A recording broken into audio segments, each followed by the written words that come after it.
آج ہم انشاءاللہ نظر بد اور حاسد کے شر سے بچنے کی دعائیں آپ کے ساتھ شیئر کریں گے۔ اللہ سبحانہ و تعالی ہم سب پر بہت ہی مہربان ہے۔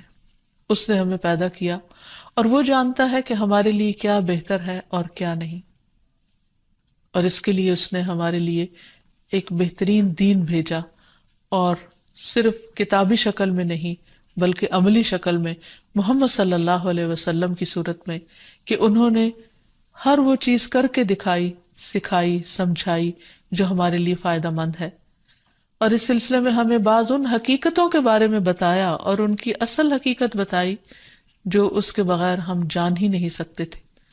اور ان حقائق میں سے ایک حقیقت یہ ہے کہ انسان کی نظر بھی ایک اثر رکھتی ہے، اور پھر اس سے بچنے کے لیے کیا کیا جائے، کیا کوئی من گھڑت طریقے اختیار کر لیے جائیں یا وہ جو خود نبی صلی اللہ علیہ وسلم نے سکھائے؟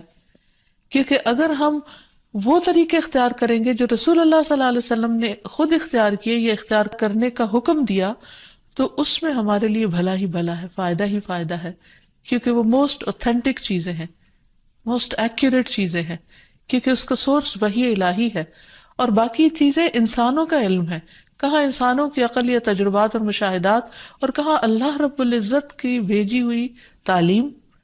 تو اس لیے اس سلسلے میں بھی ہم قرآن و سنت سے ہی رہنمائی حاصل کریں گے۔ اور پھر دعا کرتے وقت یاد رکھیے کہ سب سے پہلے اللہ سبحانہ و تعالیٰ کی حمد و ثنا، اللہ تعالیٰ کی حمد و ثنا میں نبی صلی اللہ علیہ وسلم کی وہ دعائے استفتاح جو صبح و تہجد کے وقت آپ پڑھا کرتے تھے بہت ہی خوبصورت ہے۔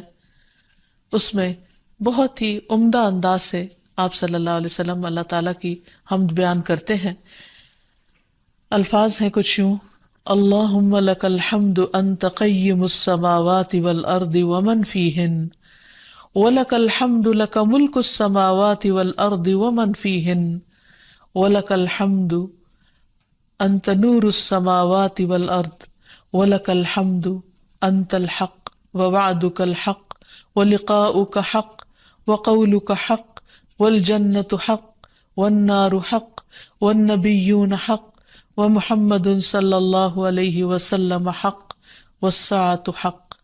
اے اللہ، ہر طرح کی تعریف تیرے ہی لیے ہے، تو آسمان اور زمین اور ان میں رہنے والی تمام مخلوق کو قائم رکھنے والا ہے، ہم تمام کی تمام بس تیرے ہی لیے مناسب ہے، آسمان اور زمین اور ان کی تمام مخلوقات پر بادشاہت صرف تیرے ہی لیے ہے اور تعریف تیرے ہی لیے ہے، تو آسمان و زمین کا نور ہے اور تعریف تیرے ہی لیے ہے، تو حق ہے، تیرا وعدہ حق ہے، تیری ملاقات حق ہے، تیرا فرمان حق ہے، جنت حق ہے، دوزخ حق ہے، انبیاء حق ہیں، محمد صلی اللہ علیہ وسلم حق ہیں، اور قیامت کا ہونا برحق ہے۔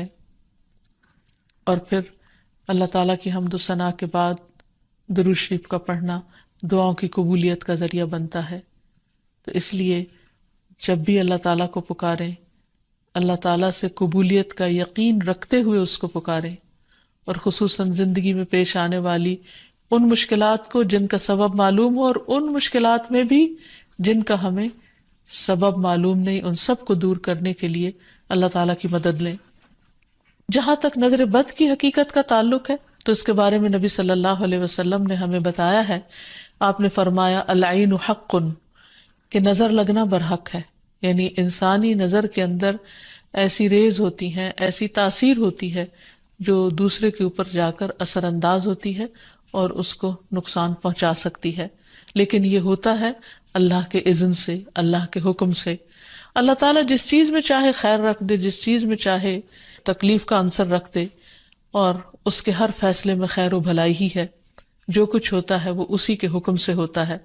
مثلا ہم دیکھتے ہیں کہ یعقوب علیہ السلام کے بیٹے جب مصر میں سب جا رہے تھے تو انہوں نے خاص طور پر ان کو تلقین کی تھی کہ تم ایک دروازے سے داخل نہیں ہونا، اور اس کی وجہ یہی تھی کہ ان کو ڈر تھا کہ کہیں یہ سارے نوجوان اکٹھے جب مل کر داخل ہوں گے تو دیکھنے والوں کی نظر کا شکار نہ ہو جائیں۔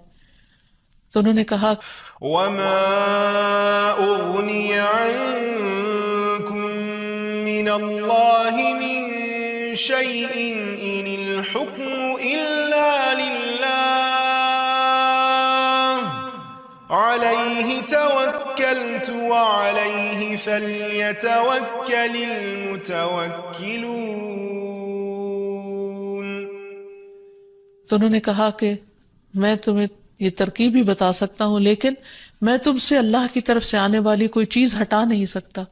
یعنی اگر پھر بھی اللہ کا حکم تم پر نافذ ہونا ہوا، کوئی نقصان پہنچنا ہوا، تو پھر میں کچھ نہیں کر سکتا، حالانکہ وہ اللہ کے پیغمبر تھے. حکم اللہ کے سوا کسی کا نہیں، اسی پر میں نے بھروسہ کیا اور اسی پر لازم ہے کہ سب بھروسہ کرنے والے بھروسہ کریں. پھر اسی طرح ایک اور روایت میں جو حضرت ابو ذر سے مروی ہے، ہمیں پتہ چلتا ہے رسول اللہ صلی اللہ علیہ وسلم نے فرمایا ہے کہ بے شک نظر بد آدمی کو اللہ کے حکم سے دیوانہ کر دیتی ہے. یعنی بہت سے ذہنی امراض یا نفسیاتی امراض یا ڈپریشن کی وجہ نظر بد بھی ہو سکتی ہے. نظر بد کے بعض اوقات فزیکل اثرات بھی ہوتے ہیں، یعنی جسمانی اثرات بھی ہوتے ہیں.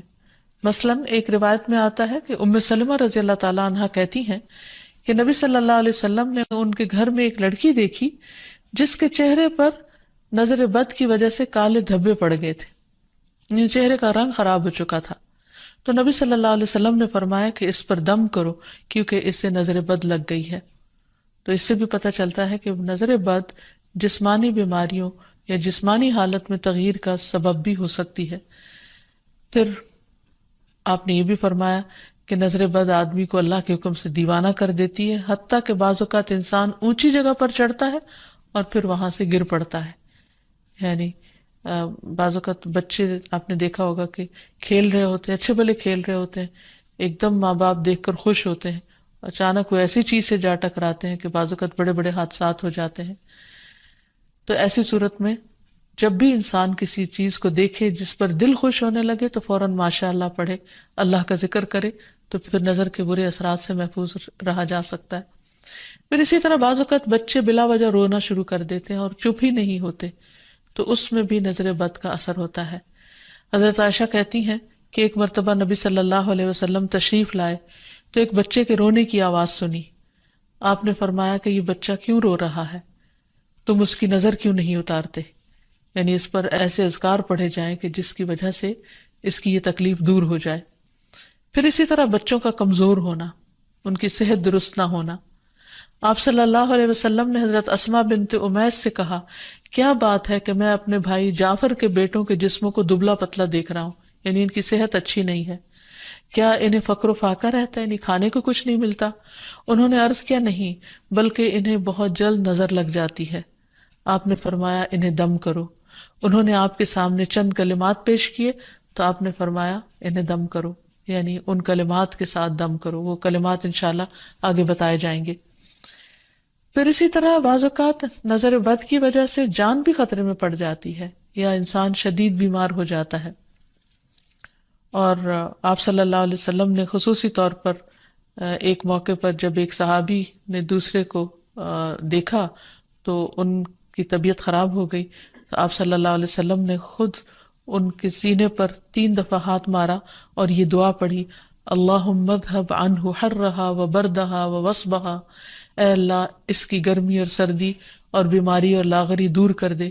پھر کھڑے ہوئے اور فرمایا، جب کسی کو اپنے بھائی کا وجود یا کوئی مال پسند آئے، یعنی کوئی چیز اٹریکٹ کرے، تو اس کے لیے برکت کی دعا کرے، کیونکہ نظر لگ جانا برحق ہے. تو اس حدیث سے بھی پتہ چلتا، اور یہ سلسلہ صحیحہ کی صحیح حدیث ہے، اور جن کو نظر لگی تھی وہ حضرت سہل تھے، اور یہ تفصیلی روایت ہمیں حدیث کی کتاب سے مل جاتی ہے. پھر اسی طرح نظر کی وجہ سے بعض اوقات موت تک واقع ہو جاتی ہے. آپ صلی اللہ علیہ وسلم نے فرمایا کہ اللہ کی قضاء و قدر کے بعد نظر بد ہی میری امت کے اکثر لوگوں کی موت کا سبب بن جاتی ہے. اچانک پھر کوئی ایسی بیماری آ جاتی کہ انسان کی زندگی کے خاتمے کا ذریعہ بن جاتی. پھر اسی طرح یہ ہے کہ انسان دم کرے. حضرت انس کہتے ہیں کہ رسول اللہ صلی اللہ علیہ وسلم نے نظر بد، ڈنک اور نملہ کی بیماری کے لیے دم کی اجازت دی ہے. نملہ کی بیماری میں پسلی دانوں سے بھر جاتی ہے. پھر حضرت عائشہ فرماتی ہے کہ رسول اللہ صلی اللہ علیہ وسلم نے مجھے حکم دیا کہ نظر بد لگ جانے پر دم کیا جائے. پھر اسی طرح بخار، پہلو کے پھوڑے اور نظر بد میں دم کی اجازت دی گئی ہے. خصوصی طور پر چھوٹے بچوں کو دم کرتے رہنا چاہیے، اور جتنی بھی مائیں ہیں وہ ان کی تعلیم و تربیت کے حصے میں یہ بات شامل ہونی چاہیے کہ وہ چھوٹے بچوں کو صبح و شام کی دعائیں پڑھ کر یا اللہ تعالیٰ کا ذکر کر کے دم کرتی رہیں، خصوصاً نظر بد کی دعا۔ حضرت اسما کہتی ہے کہ ایک مرتبہ انہوں نے عرض کیا، یا رسول اللہ صلی اللہ علیہ وسلم، جعفر کے بچوں کو نظر لگ جاتی ہے، کیا میں ان پہ دم کر سکتی ہوں؟ تو آپ نے فرمایا ہاں، اگر کوئی چیز تقدیر سے سبقت لے جا سکتی تو وہ نظر بد ہوتی، یعنی اتنے اس کے اثرات ہوتے ہیں۔ پھر اسی طرح نظر بد کے علاج میں یہ بات بھی بہت مفید ہے جو نبی صلی اللہ علیہ وسلم کی سنت سے ثابت ہے کہ نظر لگانے والے کے وضو کے بچے ہوئے پانی سے اس کو غسل کرایا جائے، یعنی جس کو نظر لگی ہو۔ ایک اور روایت میں آتا ہے کہ آپ صلی اللہ علیہ وسلم نے فرمایا، نظر بد لگنا برحق ہے، اگر کوئی چیز تقدیر پر غالب ہو سکتی تو وہ نظر بد ہے، جب لوگ تمہیں غسل کرنے کا کہیں تو غسل کر دو، یعنی اس کو برا نہ مانو، کیونکہ یہ ایک چیز ہے ہونے والی۔ اگر کسی کے آنے سے یا اچانک دیکھنے سے یا کسی کی بات سے یا تعریف سے دوسرے شخص کی طبیعت خراب ہو گئی ہے تو اس سے واضح طور پر پتہ چلتا ہے کہ کوئی ایسے ہی اثرات ہوئے ہیں، اور اگر وہ طلب کرے کہ وضو کر کے پانی دے دو تو دے دینا چاہیے، اس کو برا نہیں سمجھنا چاہیے۔ لیکن یہ یاد رکھیے کہ نظر بد کے اتار کے لیے غیر شرعی کام کرنا یہ درست نہیں، یعنی وہ چیزیں جن کا سنت سے کوئی ثبوت نہیں ملتا، جیسے بعض لوگ مرچیں جلاتے ہیں یا بعض لوگ کالے دھاگے پہن لیتے ہیں یا کوئی ایسے نشان لگا لیتے ہیں، تو ان چیزوں سے پرہیز کرنا چاہیے، کیونکہ نبی صلی اللہ علیہ وسلم نے ایک مرتبہ ایک قاصد کو روانہ فرمایا اور فرمایا کہ کسی اونٹ کے گلے میں کوئی تانت یا کوئی قلادہ باقی نہ چھوڑا جائے مگر اسے کاٹ ڈالا جائے۔ تو مالک نے کہا کہ یہ لوگ قلادے نظر بد سے بچانے کے لیے ڈالتے ہیں یا ایسے دھاگے ڈال دیتے ہیں، تو آپ نے فرمایا ان کو کاٹ کے ختم کر دیا جائے۔ پھر اسی طرح شرکیہ دم نہیں کرنے چاہیے جس میں اللہ سبحانہ تعالیٰ کے علاوہ کسی اور کو پکارا گیا ہو یا ان کا نام لیا گیا ہو۔ اور دعاؤں میں خصوصاً معوذتین بہت مفید ہیں، قل اعوذ برب الفلق اور قل اعوذ برب الناس آخر تک 3 بار پڑھ کر مریض پر دم کیا جائے۔ رسول اللہ صلی اللہ علیہ وسلم جنوں اور انسانوں کی نظر بد سے پناہ مانگا کرتے تھے، یہاں تک کہ یہ 2 صورتیں نازل ہوئی۔ جب یہ نازل ہوئی تو آپ نے انہیں پڑھنا شروع کر دیا اور ان کے علاوہ سب کچھ چھوڑ دیا۔ پھر اسی طرح ماشاء اللہ پڑھتے رہنا چاہیے۔ قرآن مجید میں آتا ہے وَلَوْلَا إِذْ دَخَلْتَ جَنَّتَكَ قُلْتَ مَا شَاءَ اللَّهُ لَا قُوَّةَ إِلَّا بِاللَّهِ، اور جب تو اپنے باغ میں داخل ہوا تو تم نے یہ کیوں نہ پڑھا کہ ماشاء اللہ لا قوت الا باللہ۔ یہ اس شخص کو کہا گیا جس کا باغ جل گیا تھا، سورۃ کہف میں اس کی کہانی موجود ہے، اور اس کا معنی کیا ہے کہ وہی ہوتا ہے جو اللہ چاہتا ہے، اور اللہ کی توفیق کے بغیر کسی کا کچھ زور نہیں۔ پھر اسی طرح کچھ دیگر مسنون دعائیں ہیں جن کا پڑھنا نظر کے لیے فائدہ مند ہے۔ ابن عباس کہتے ہیں کہ نبی صلی اللہ علیہ وسلم حضرت حسن اور حسین کے لیے پناہ طلب کیا کرتے تھے اور فرماتے تھے کہ تمہارے دادا ابراہیم علیہ السلام بھی ان کلمات کے ذریعے اسماعیل اور اسحاق علیہم السلام کے لیے اللہ کی پناہ مانگا کرتے تھے۔ اعوذ بکلمات اللہ التامۃ من کل شیطان وہامۃ ومن کل عین لامۃ، میں پناہ مانگتا ہوں اللہ کے پورے کلمات کے ذریعے ہر ایک شیطان سے، ہر زہریلے جانور سے اور ہر نقصان پہنچانے والی نظر بد سے۔ پھر اسی طرح ایک اور دم بھی ہے۔ حضرت عائشہ کہتی ہے کہ میں رسول اللہ صلی اللہ علیہ وسلم پر نظر بد سے حفاظت کے لیے دم کیا کرتی تھی، یعنی وہ خود کرتی تھی، اور وہ اس طرح کہ میں اپنا ہاتھ ان کے سینے پر رکھتی اور یہ دعا پڑھتی، امسح البأس رب الناس بیدک الشفاء لا کاشف لہ الا انت، اے لوگوں کے رب اس تکلیف کو دور فرما دے، شفا تیرے ہاتھ میں ہے اور تیرے علاوہ کہیں اور سے شفا نہیں مل سکتی۔ اسی طرح حاسد کا حسد بھی نقصان دیتا ہے، جس سے بچنے کے لیے اللہ سبحانہ وتعالیٰ نے قل اعوذ برب الفلق اتاری، جس کے آخر میں آتا ہے ومن شر حاسد اذا حسد، کہ حاسد کے حسد سے بچنے کے لیے اللہ تو مجھے اپنی پناہ میں رکھ۔ اور حسد کہتے ہیں کسی انسان کو ملنے والی نعمت کے ختم ہونے کی تمنا کرنا، خواہ خود کو حاصل کرنے کا شوق ہو یا نہ ہو، یا تمنا ہو یا نہ ہو، تو اس سے منع کیا گیا ہے، اس کی حرمت بیان کی گئی ہے۔ نبی صلی اللہ علیہ وسلم نے فرمایا آپس میں حسد نہ کرو، آپس میں بغض نہ رکھو، قطع رحمی نہ کرو، اللہ کے بندو بھائی بھائی بن جاؤ۔ اور یہ ایمان کے منافی صفت ہے کہ کسی بندے کے دل میں ایمان اور حسد اکٹھے نہیں ہو سکتے۔ پھر یہ دین کو مونڈ دینے والی صفت ہے۔ پھر اسی طرح یہ ہے کہ لوگوں کی خیر خواہی اسی میں ہے کہ وہ ایک دوسرے سے حسد نہ کریں۔ آپ نے فرمایا لوگ اس وقت تک خیر پر رہیں گے، بھلائی ہوگی ان کی، جب تک کہ وہ حسد نہیں کریں گے۔ پھر اسی طرح یہ ہے کہ ایسا شخص اللہ تعالیٰ کا محبوب ہے جس کے دل میں کسی کے لیے کوئی حسد نہ ہو. عام طور پر حسد کی وجہ یہ ہوتی ہے کہ انسان اپنے آپ کو بڑا سمجھتا ہے، وہ سمجھتا ہے کہ ساری خیر اور بھلائی صرف اسی کا حق ہے، اور جب وہ دیکھتا ہے وہ کسی اور کو بھی مل رہی ہے تو اس پر پریشان ہوتا ہے اور اس سے چھیننے کی فکر کرتا ہے. اور یہ ان خرابیوں میں سے جو بہت اول دور میں پائی گئی. مثلا ابلیس نے انسان کو سجدہ کیوں نہیں کیا؟ حسد کی بنا پر. قابیل نے حابیل کو کیوں قتل کیا؟ حسد کی بنا پر.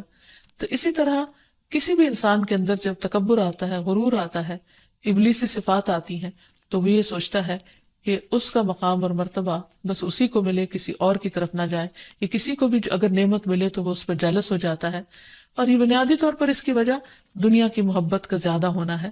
اس لیے ہمیں اس سے بچنے کی ضرورت ہے. اور یہ بیماری ایسے انسان کے اندر داخل ہو جاتی ہے کہ بعض اوقات انسان کو خود بھی پتہ نہیں چلتا.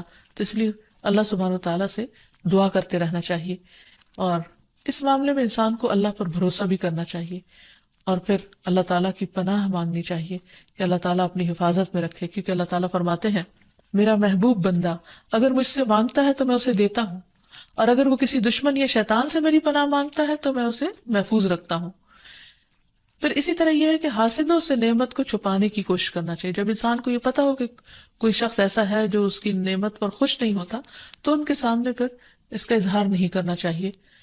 ابو ہریرہ کہتے ہیں کہ رسول اللہ صلی اللہ علیہ وسلم نے فرمایا تم اپنی ضرورتوں کو پورا کرنے کے لیے ان کو رازداری میں رکھ کر مدد حاصل کرو، بے شک ہر صاحب نعمت حسد کیا جاتا ہے. پھر اسی طرح یہ کہ انسان کو حسد سے بچنے کے لیے اللہ تعالیٰ سے دعا کرتے رہنا چاہیے، کیونکہ ہر ایک کی پیشانی کے بال اللہ کے ہاتھ میں ہے، اور جب اللہ نہ چاہے تو کوئی کسی کو کچھ بھی نقصان نہیں دے سکتا، کچھ بھی بگاڑ نہیں سکتا. تو اللہ تعالیٰ پر بھروسہ کرتے ہوئے خصوصی طور پر معوذتین کا ورد کرتے رہنا چاہیے. صبح و شام 3 بار پڑھنا چاہیے، نمازوں کے بعد اس کو پڑھنا چاہیے. اور پھر ایک دعا اور بھی ہے کہ جبریل علیہ السلام نبی صلی اللہ علیہ وسلم کی عیادت کے لیے ایک مرتبہ حاضر ہوئے تو آپ کانپ رہے تھے. آپ نے ان کو ان الفاظ میں دم فرمایا، بسم اللہ ارقیک من کل شیء یؤذیک من حسد حاسد وکل عین واسم اللہ یشفیک. اللہ کے نام سے میں تم پر ہر اس چیز کے شر سے بچاؤ کا دم کرتا ہوں جو تمہیں اذیت پہنچائے، ہر حاسد کے حسد سے اور ہر نظر بد سے. اللہ کے نام سے اللہ تمہیں شفا عطا فرمائے. تو اس سے یہ پتہ چلتا ہے کہ جبریل علیہ السلام نبی صلی اللہ علیہ وسلم پر دم کرتے تھے. تو ہمیں بھی مریض پر، بے چین شخص پر، اضطراب کے شکار شخص پر دم کرنا چاہیے، اور انہی الفاظ کے ساتھ، کیونکہ سب سے بہترین الفاظ وہ ہیں جو اللہ کا کلام ہے اور پھر محمد صلی اللہ علیہ وسلم کے الفاظ ہیں. اللہ تعالی ہمیں ہر طرح کے شر سے محفوظ رکھے، ہمیں بھی اور ہمارے عزیزوں کو بھی اور تمام لوگوں کو. وآخر دعوانا ان الحمد للہ رب العالمین.